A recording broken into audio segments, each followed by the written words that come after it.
Paano masabi? Tinatanong ko nga eh, nagdadroga ka ba? Idadragtas niya ako para masigurado niyo. Kuya, kuya, anong style ba yung buhok na gusto mo sanang Gusto ko kalpo, kaso na hindi marunong yung nagugupit. hindi marunong? Magkano binayad mo? Walang bayad-bayad yung kaibigan ko yun. Kaibigan mo. So mabilisan gupit yan.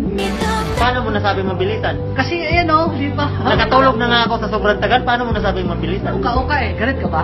Eh, hindi po. So, mga ka-boy buddy, nandito po si Paano Mo Nasabi. Konting katanungan lang, oh. So, kumusta po sa kulungan, sir? Paano mo nasabi? Paano mo nasabi na kumusta yung kulungan? Hindi, paano po kayo nakalabas at dahil nandito kayo sa Battle of YouTuber, anong sitwasyon din sa kulungan? Nakalabas ako kaya nandito na ako. Sino ang gusto mo hamunin?